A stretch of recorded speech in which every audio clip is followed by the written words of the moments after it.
All right, so let me introduce tonight's speaker for another Fraunces Tavern Museum evening lecture. Bruce Ragsdale is the author of Washington at the Plow, The Founding Farmer and the Question of Slavery. He was a fellow at the Washington Library and the International Center for Jefferson Studies. He was Mount Vernon's inaugural fellow with the Georgian Papers program, and also formerly served as the director of the Federal Judicial History Office at the Federal Judicial Center. I'm now going to turn it over to you, Bruce. Right, thank you, Sarah. I'm delighted to be here, be able to participate from afar and speak to another audience about this book.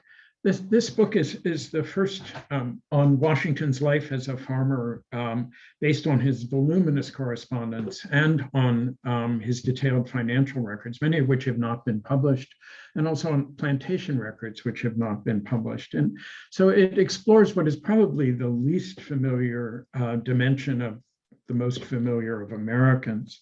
A British visitor to Mount Vernon in 1785 reported that in the years following the Revolutionary War, Washington's greatest pride was to be considered the first farmer of America.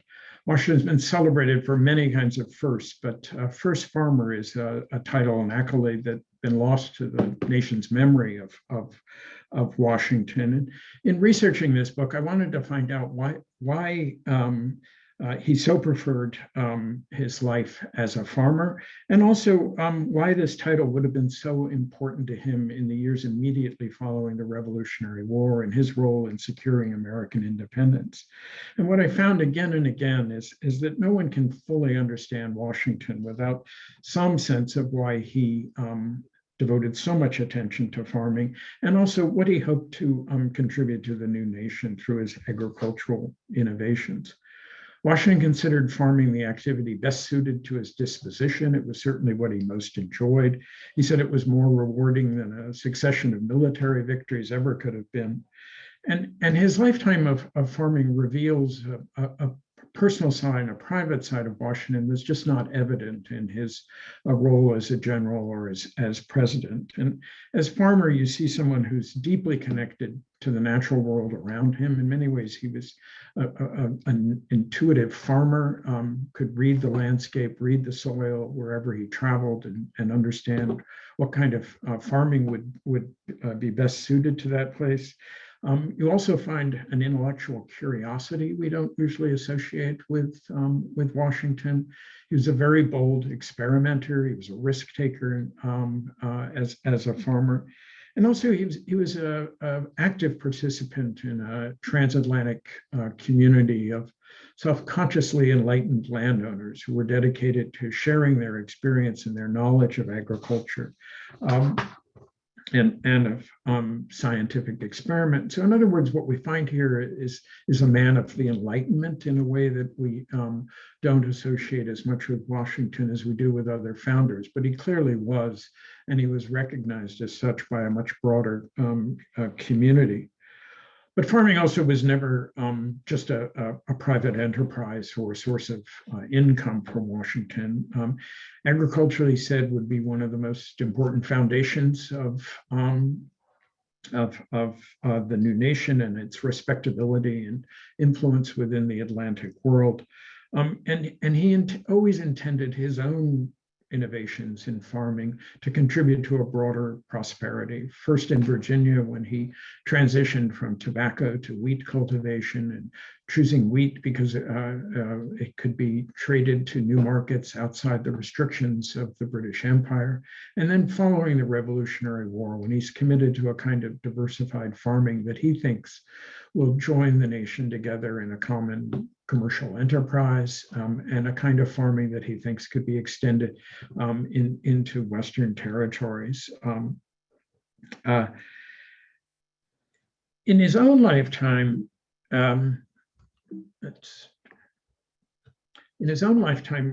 Washington's innovations in agriculture were much more widely recognized and well known, and farming was actually an important part of the celebration of the heroic Washington. When he returned from war to resume his life as a farmer at Mount Vernon, Washington was hailed in the United States and in Europe as the American Cincinnatus, comparing him to the great Roman leader who had left his farm and plow to defend the Republic in battle, and who then, when offered arbitrary power, rejected that offer and returned to the plow, returned to his farm. And in the 18th century, that image of Cincinnatus at the plow was considered a model of civic virtue. And the image of Washington at the plow, made more real by his actual preference for farming and his return to his farm, became a demonstration of his own patriotic virtue. And the most famous representation of Cincinnatus at the time was this very well-known standing sculpture of Washington, created by the French sculptor Houdon for the state capitol in Richmond. And after consulting with Benjamin Franklin and Thomas Jefferson, and with some input from Washington himself, Houdon decided not to present Washington in the ancient garb associated with Cincinnatus, but rather in modern dress. And he presents him not with the plow that normally is associated with the ancient Roman, but rather here leaning up against his boot, the moldboard of the plow, and along his side, the plow was a drill plow like that had been designed by Washington and manufactured by the enslaved carpenters and blacksmiths at Mount Vernon.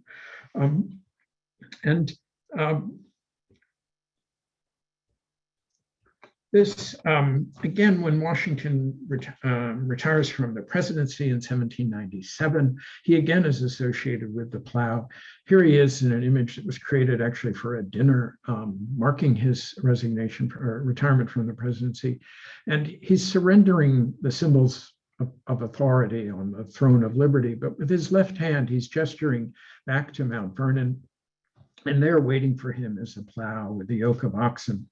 Again, the plow becomes the symbol of his rejection of arbitrary authority, his commitment to the civic benefits of agriculture. And also the plow becomes the symbol of Washington's dedication to scientific agriculture.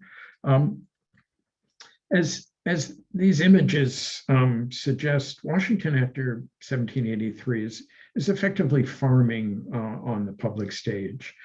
He attracted the attention of both Europeans as well as Americans, and their veneration of Washington at the plow, this idea of the farmer dedicated to the public good. This veneration imposed a standard of expectations about the civic benefits of his farming innovations. It also imposed similar expectations on Washington that had a tremendous effect on his new reckoning with slavery in the years following the Revolutionary War. The story of Washington the farmer is the story of Washington the enslaver. And throughout his life, farming was inseparable from his management and control of enslaved laborers who provided almost all of the agricultural work on his estate. And it's in his life as a farmer, more than anywhere else, that we can trace Washington's changing attitudes toward slavery and his engagement with the individual enslaved people at Mount Vernon. I show this document, which was created quite late in his life in 1799. It's a document that only recently came into the possession of the library at Mount Vernon. And it's where Washington sets out, and you can find this on the website of the Washington Library. It's where Washington sets out a description of 40 enslaved laborers who he had hired from a neighbor and wanted to return them. He was trying to reduce the number of enslaved people under his control at Mount Vernon. But what's most interesting here is how detailed this is and how closely he had observed and supervised the enslaved people, that he had a personal connection with most of these enslaved laborers. And yet he defined their lives almost exclusively in terms of their work, their labor, what value they provided him. But he was not someone who was relying on other managers and overseers. He was someone who was involved in the day-to-day supervision and control of enslaved laborers in the fields, the people who carried out his agricultural ambitions. And it's this kind of detailed record of Washington as an enslaver that is the one place that we can follow his changing attitude and often conflicted attitude towards slavery, and explore how he ultimately confronted the contradiction of slavery and freedom that runs throughout the founding era. When I started the research for this book, I thought I had a pretty good sense of the trajectory of Washington's life as a farmer. But what I now think are probably the two most important contributions of the book came largely as surprises. And the first surprise was just the depth of Washington's enduring commitment to models of British agricultural improvement, British husbandry. In the middle decades of the 18th century, a transformation in British agriculture had produced dramatic increases in the productivity of British farms. And from as soon as Washington took over the full-time management of farming at Mount Vernon in 1759, he was determined to adapt and to introduce those changes in cultivation that had proved so successful in Great Britain. And he did this primarily, he learns about these cultivation methods primarily through books. And it's here that we see Washington's engagement with learning and sharing of agricultural knowledge in a way that in some ways is very surprising. And he puts together one of the best libraries in Virginia of British agricultural treatises. This is one of the first that he ordered through his tobacco merchants in London. It was Hale's book of complete body of husbandry. And within months of when he receives this book, we can trace the experiments that he undertakes, the changes in soil amendments that he had learned about in here. And it's these books that teach him. None of them have anything to do with tobacco or corn, the traditional crops of Virginia, but it's these books that teach him about wheat cultivation, about the planting of grasses that can allow him to increase the number of livestock.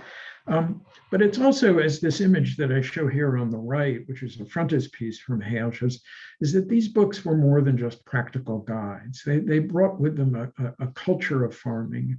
The authors of these books tried to draw connections with the great farming developments of the ancient period, and the idea that somehow farming could be part of a civic responsibility, almost a patriotic responsibility. And these books also introduce Washington to a whole new culture of farming that had emerged in Great Britain, of these self-professed, self-defined gentlemen farmers who were actively involved in agricultural improvement, were actively involved in sharing the results of their experiments, and who saw their work as having a purpose well beyond maintaining the value of their own lands. It was a way of showing a model for other common farmers, that they were the people who had access to knowledge and could risk experiment in a way that common farmers could not. And from a very early point, this is the role to which Washington the farmer aspires throughout the rest of his life, that he sees his position at Mount Vernon one where he can bring a new kind of farming to his neighbors in Virginia, and also later to farmers throughout the United States. Soon, what's perhaps even more surprising is that soon after the American Revolution, when he returns to Mount Vernon, he announced that he would introduce what he called the complete course of English farming. And this was not just the cultivation methods he had relied on and introduced before the Revolutionary War, but this is a very elaborate, complicated system of crop rotations integrated with livestock management. And he again returns to books. This is a very influential book that had been published in Scotland during the American Revolution. Washington orders it soon after he's returned to Mount Vernon and decides to introduce this elaborate system of farming. It's Henry Holmes, the gentleman farmer. Washington takes over 100 pages of notes on this, practical notes that he put into a notebook that he could carry with him into the fields. These notes are available on the Library of Congress website. But this also, this new system required a complete transformation of the agricultural landscape at Mount Vernon. And he requires the enslaved to undertake the massive work to create fields for rotations that extended over 7 years, to construct what Washington considered and probably were the largest barns anywhere in the nation. These are barns that are based on sophisticated British designs, and they're made of bricks that are manufactured by the enslaved on the estate at Mount Vernon. At the same time, Washington hires an experienced English farmer who comes to Virginia from Gloucestershire to advise Washington and to instruct the enslaved in new cultivation techniques. And also Washington moves beyond books and becomes a correspondent with some of the most important agricultural leaders in Great Britain at the time. And they really become his confidants, and they're the people that he learns more about farming. He also shares his growing contempt with most farming in the United States. The second and closely related surprise that came from my research was understanding the enormous effort that Washington made after 1785 to adapt enslaved labor to that complicated British course of farming. This is a system of farming that nowhere else was so closely associated with slavery. No one else made such a concerted effort to merge a reliance on enslaved laborers with this kind of complicated British husbandry. And before the Revolutionary War, Washington had been at the forefront of efforts to adapt enslaved labor to wheat cultivation as he transitioned away from tobacco. But during the Revolutionary War, he had privately expressed a desire to be done with managing enslaved laborers.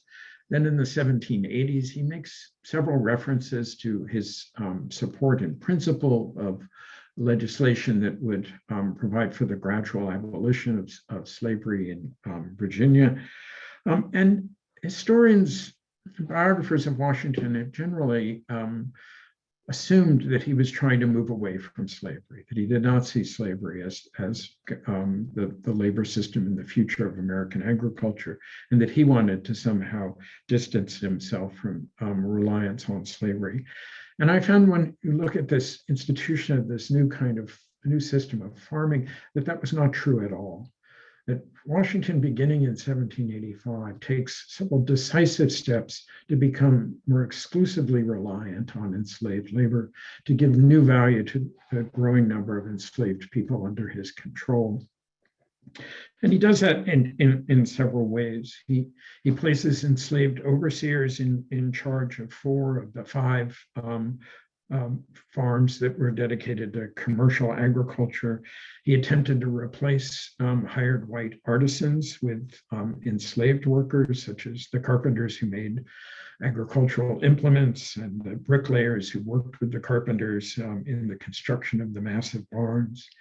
He also instituted a greater specialization of enslaved labor, particularly a greater specialization by gender, with women taking on more of the burden of the innumerable plowings that are involved in required of this British system of farming, and becoming the predominant field laborers. A much greater proportion of at every farm. There were far more women than men working in the fields, and that the men then took over a disproportionate number of the positions as artisans who supported this more complicated and specialized farming that required a greater specialization of skills.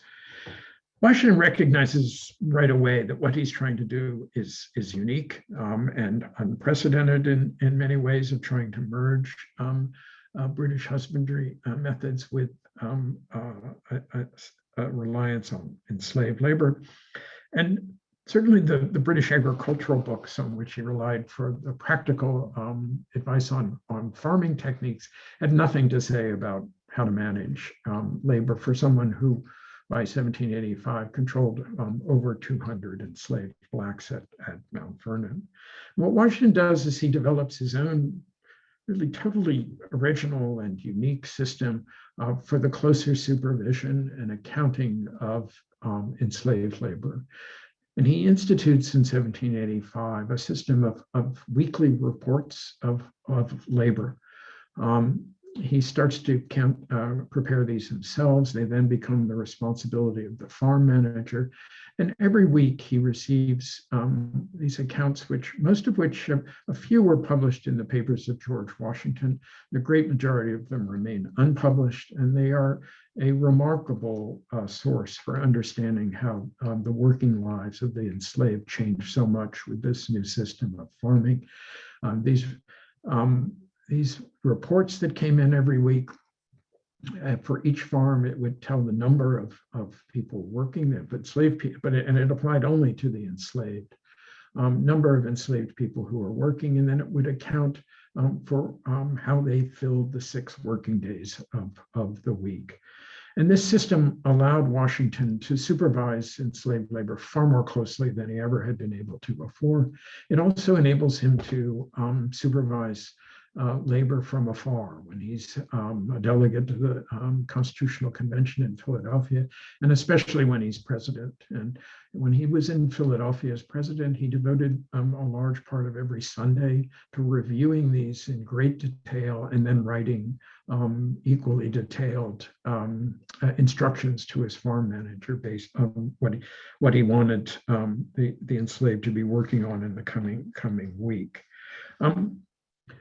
These reports are part of a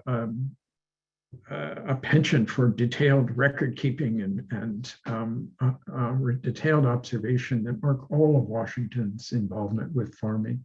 And I show this example of his design for a barn that was his original design for a treading barn that was built. And in it, he specifies exactly the exact dimensions of all the timbers that would be used, how they would be placed together, which would be bought from a mill and which would be procured and prepared on the estate. And he prepares this kind of detailed record even at one of the busiest times of his presidency.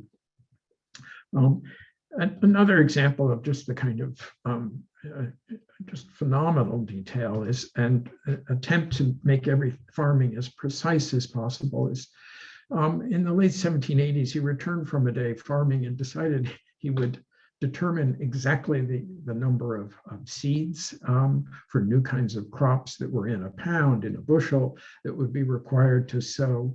And he's trying to bring this kind of scientific exactitude to farming, just as he was to the supervision of labor. These kinds of records, this detail, these work reports, the record of the crop rotations, make Mount Vernon probably the most thoroughly documented plantation of the 18th century Chesapeake. And it's that detail of record of everything from work reports, the provisioning of the enslaved, or this kind of precision of sowing crops that really made this study possible. A great challenge was merging these detailed records with the broader picture of slavery that emerges from the correspondence. And it's also these records that make possible the reconstruction and recovery of a great deal about the lives and the work of the enslaved. The record is always imperfect because it is one that is created by Washington and by his farm managers, that the enslaved have almost no opportunity to have a direct role in the record keeping. I'll show you just one sort of powerful representation of that. One of the enslaved laborers that I find most intriguing, that I would love to know more about, was a man named Davey Gray. Washington made him an overseer of one of the farms beginning in 1770. Gray then goes on to be the overseer at three farms at Mount Vernon. He probably knew more about farming than anybody else at Mount Vernon, including Washington, because he was supervising both farming and labor at the farms when Washington was absent during the Revolutionary War, and again as president. We know that Washington relied on Gray for information about the condition of the enslaved and condition of life in the slave quarters. But Gray directly had no way of leaving his own record. In fact, the one piece of evidence we have, which is this, is that he was apparently illiterate. This is a receipt that he received after selling poultry to Martha Washington the year after Washington's death. And it's presented with him just where he leaves an X mark, which would certainly indicate that he was illiterate, although he was involved in providing overseer's report every week of the record of work on the plantation. But still, that even with these limitations and the lack of a direct voice of the enslaved, the farming records tell us more about the life of the enslaved than many, many historians had previously thought possible. But the focus on detail and financial account and the control over the enslaved also never obscures the aspirational vision of farming that Washington thought would connect the new nation to a world of enlightened improvement and scientific investigation of nature on both sides of the Atlantic. This is the seal of the Philadelphia Society for Improving Agriculture. It's a society that was established about the same time Washington decided to introduce English husbandry, the system of English husbandry at Mount Vernon. They also were promoting the same kind of English ideals of husbandry. Washington became a member of the society. It's one of his most important American connections. He joins with this group that is trying to not just improve farming on their own farms, but also to promote a new kind of economy, a new kind of a foundation for commerce throughout the Atlantic world. And in the closing days of Washington's service during the Revolutionary War, he frequently referred to his anticipated life under vine and fig tree, and carried on that same reference biblical scripture from Micah about turning swords into plowshares and nations that would learn war no more. Washington, in his frequent citations of this scripture, like many of his British correspondents, like many of his former French colleagues, his associates in the Philadelphia Agricultural Improvement Society, they all saw in a shared pursuit of agricultural improvement the foundation of a new era of peace. It's one of the things that bonded Washington with British agriculturalists. They wanted to see a world that was freed from the mercantilist restrictions of the old empire, restrictions that they thought just led to conflict between nations, but that a common and shared pursuit of agricultural improvement would allow nations to develop their mutual advantages and open up a kind of free trade. And Washington becomes, for many advocates of improvement on both sides of the Atlantic, the preeminent example of support for this new order of peace based on a new kind of farming. When he hears of Washington's interest in hiring a British farmer, the great English agriculturalist Arthur Young declares that he was glad to learn that the general had become a farmer, and that this transition from a world devoted to conflict of the old empire to one in which nations would come together in pursuit of agricultural improvement was something that encouraged these British agriculturists to support Washington, to reach out to Washington. And Young establishes a very important correspondence with Washington that offers both practical advice and seeds and plows. And another influential agriculturalist was Sir John Sinclair, the first president of the British Board of Agriculture. He becomes a very important correspondent of Washington, who he tries to encourage Washington to establish a comparable Board of Agriculture in the United States. And I think he becomes the most important confidant of Washington in the 1790s. But Sinclair remarks that Washington, through his agricultural improvements, that the man who had become, who originally had been the immediate cause of the breakup of the empire, had become the source of the good understanding that could exist between Great Britain and the United States. Young and Sinclair were part of a network of improvement advocates who eagerly supported Washington in his experimental farming. This image might not look like the beginning of an exchange of agricultural enlightenment, but in fact it is associated with the very first improvement project following the Revolutionary War, when Washington decides he wants to breed mules. He had learned that Spanish jackasses, which were normally prohibited from export from Spain, were the very best animals to use to breed mules. He writes to several people in Europe trying to find out how he could get one.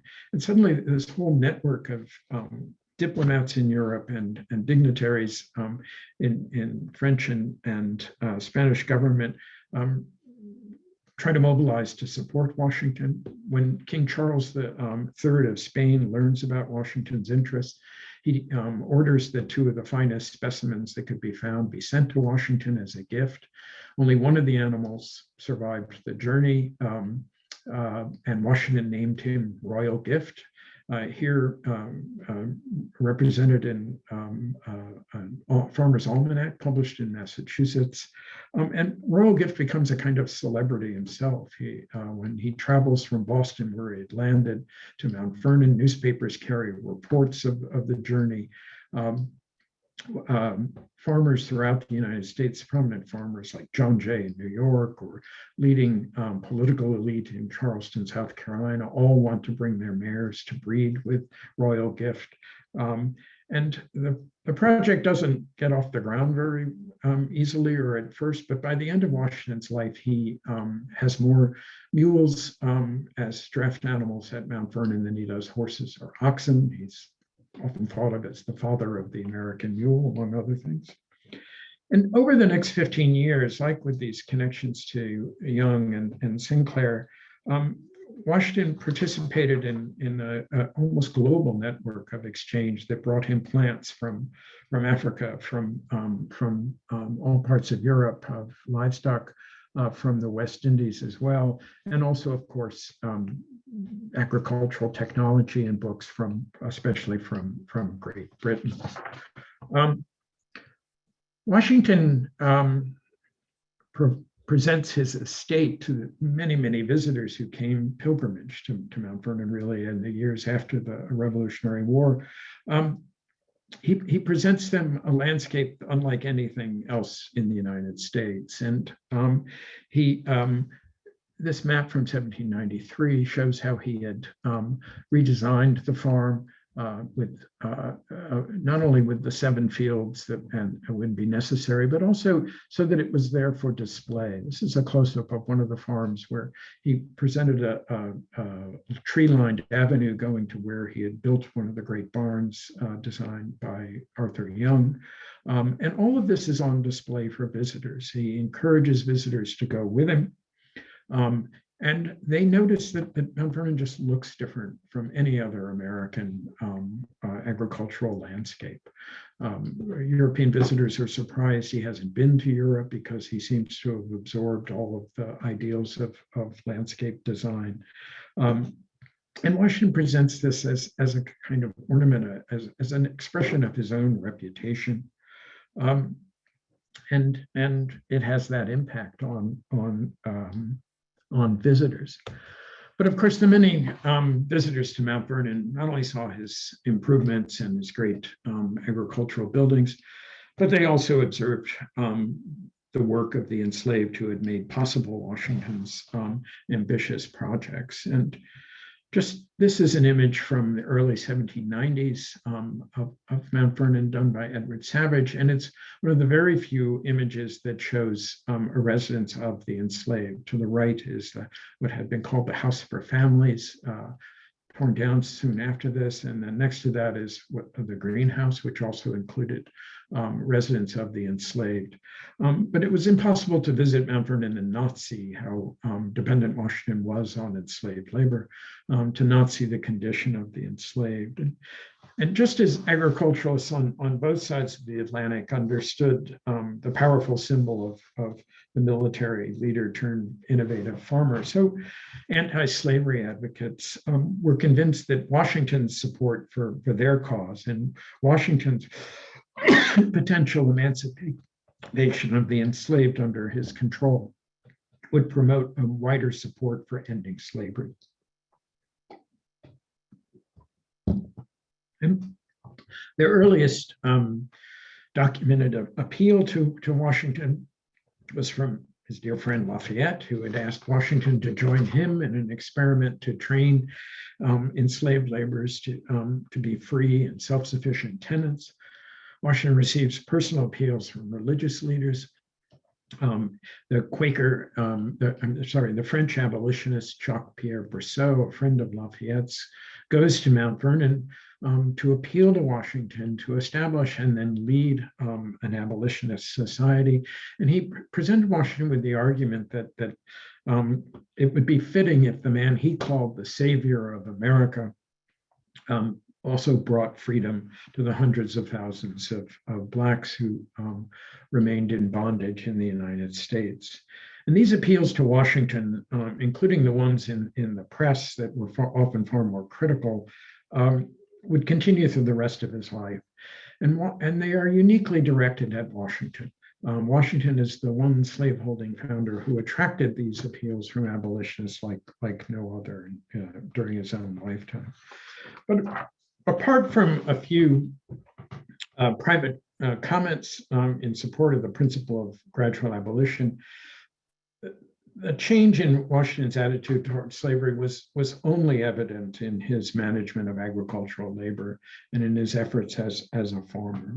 And in the years after he first heard the appeals of abolitionists, he attempted to shield the enslaved at Mount Vernon from what he perceived to be the most inhumane and brutal aspects of slavery.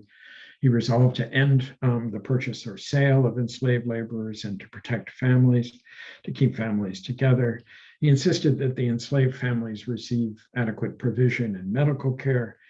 And he discouraged the violent punishment of laborers who had failed to meet the demands for work.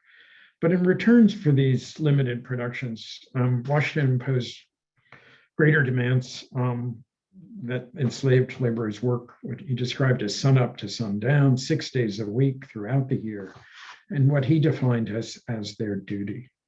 But Washington wrote a friend that he didn't like to think, let alone talk about slavery, but in fact, he thought about slavery all the time. But the only record he left that we can follow that's in any detail is that related to farming. And it's in this meticulous record of the supervision of enslaved laborers that you can find just the first revelation of Washington's gradual recognition of the incompatibility of slavery with his particular vision of agricultural improvement.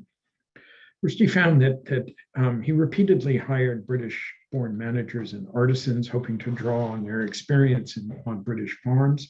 And in each case, he concluded that the individuals were unable to manage enslaved labor with the same constant supervision that he exercised, that there seemed to be a disconnect between English agricultural experience or British agricultural experience and the ability to control enslaved labor.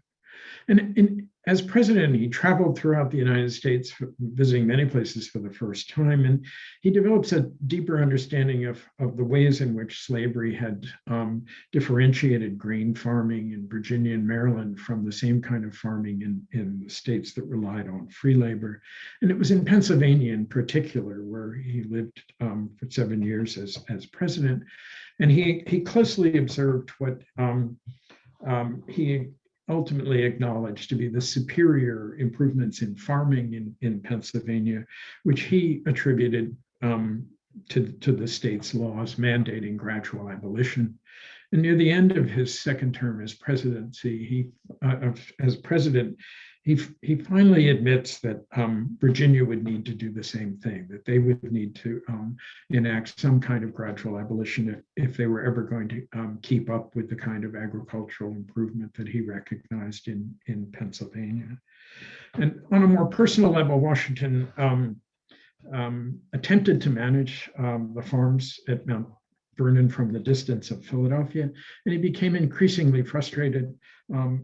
He expressed an unprecedented impatience and even anger with the enslaved laborers, whom he regularly accused of theft and of neglect of work. And he feared that the whole control over enslaved laborers at his estate had broken down in his absence. And by the close of his presidency, he concedes to one of his managers that his attempts to manage enslaved labor in an ostensibly more humane way had failed to secure the orderly work that he demanded. By that time, at the end of his second term as president, Washington recognizes that Virginians will never endorse legislation for gradual abolition. And he had determined to make some effort, find some way to emancipate the enslaved under his ownership. And in fact, this map, which is based on a survey of 1793, that's often pointed to as a record of his success as an agriculture improver, was actually created to break up the estate.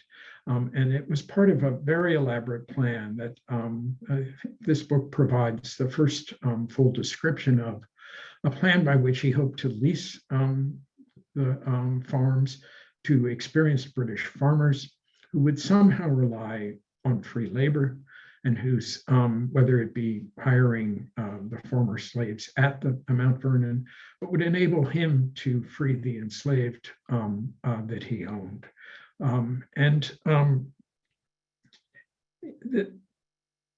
Despite the assistance of several influential friends in Great Britain, Washington never finds the British farmers to carry on his improvements. And he privately declared that he would never rent the farms to what he called the slovenly farmers of the United States. But when the plan came to nothing, which he recognized as sometime in 1798, he decided to hire out as many of the enslaved under his control. And he searched for ways to employ the remaining enslaved laborers at Mount Vernon or on his western lands. And it would only be with his death that he provided for their freedom. In the summer of 1799, 5 months before his unexpected death, Washington drafted the will that provided for the freedom of more than 120 enslaved people. He ensured that once freed, the elderly and the infirm would be cared for throughout their life, and the young would be educated to support themselves. But in his will, as dramatic as it was and unexpected as it was, he offered no principled words condemning slavery. He still believed that his actions and examples were enough. And as he probably understood and had expected, his example in this case had almost no effect on other enslavers. It did not start a movement toward emancipation of slaves in Virginia. And his emancipation in many ways was minimized in the historical memory of Washington, particularly in the 19th century. And it was certainly dissociated from his agricultural improvements. I'm just in closing now. I just wanted to say that several years after Washington returned to his life as a full-time farmer following the Revolutionary War, he wrote that the life of a husbandman was the most enjoyable and delectable of all. And quote, he said, to see plants rise from the earth and flourish by the superior skill and bounty of the laborer fills the contemplative mind with ideas which are more easy to be conceived than expressed. And visitors to the most public room at Mount Vernon would have seen Washington's own designs representative of this ideal of the natural bounty of the rural landscape and the dignity of labor. Here on the frieze, you see this, the sign and the rake, part of wheat cultivation. On the ceiling are more stucco decorations associated with wheat cultivation. And these are representative of an ideal that had attracted Washington to British writing on agricultural improvement as a young planter, and that also guided his dramatic reorganization of every aspect of farming following the Revolutionary War.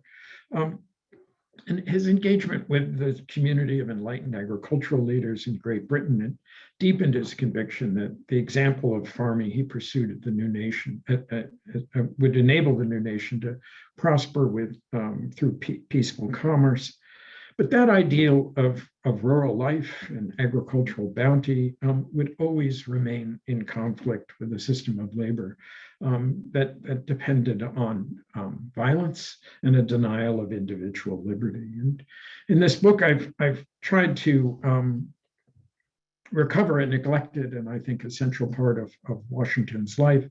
And I hope it also shows how his pursuit of a particular model of agricultural improvement ultimately and uniquely to Washington convinced him that slavery had no place in an enlightened and commercially prosperous republic. So, thank you. And if there are any questions, I'd be delighted to take them now. Okay, thank you. I'm going to turn it over to Allie. She will be asking our questions. If you have a question that you haven't put in the chat or the Q&A yet, feel free to drop it in there now. Great. Thank you so much, Bruce. We got a lot of really good questions.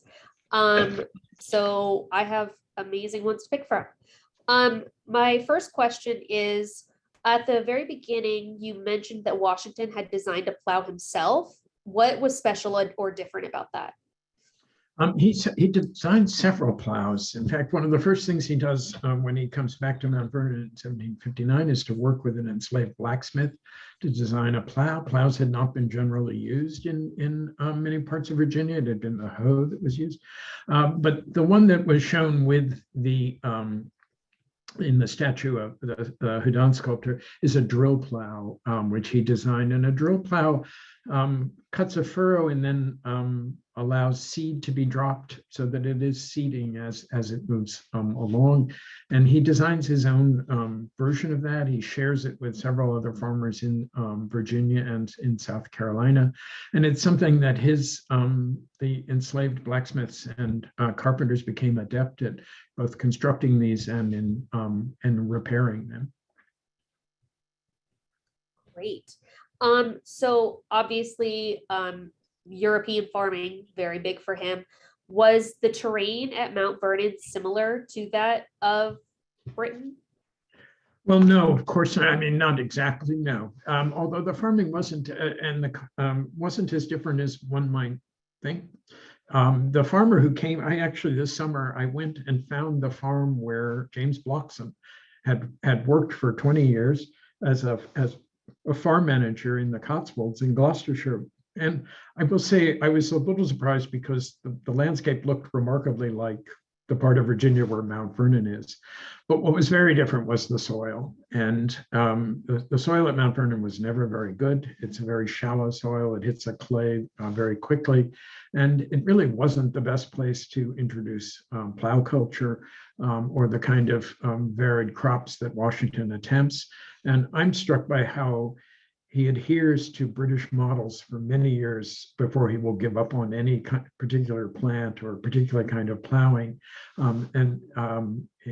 He's convinced he needs to try and make these things work, even though the soil was quite different from what it was in the where the books he was relying on had been written for.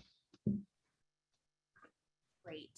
Can you give some examples of the new agricultural improvements that Washington was interested in that he learned about in his correspondence with British farmers? I mean, the most important one was developing crop rotations and figuring out what was considered the highest ideal of an engaged, improving landowner was to be able to develop a system of crop rotations that was suited to one's particular soil. And so Washington is constantly experimenting. He begins with the British model. And what it usually is he starts with grain crops that are the most exhausting. He starts with the wheat and corn. Then he grows clover to restore the soil or to use as a green manure. He relies on a year or two of pasturing with the sheep to manure the fields. And that is his greatest focus in terms of actual cultivation. But Washington also has a very strong interest in the technology of farming. He relies on his British tobacco merchants in the 1760s to provide him new kinds of plows, new kinds of size. Later, he's particularly interested in threshing machines. And toward the end of his life, he is having the enslaved construct various models of threshing machines based on both American and British models of that. Great. Did Washington and Jefferson, or Adams too, did they ever trade any ideas about farming? Oh, absolutely. And they have a wonderful short friendship based on farming. When Jefferson comes back from France in late 1789, he decides he wants to introduce at Monticello the same kind of improved farming that Washington had introduced.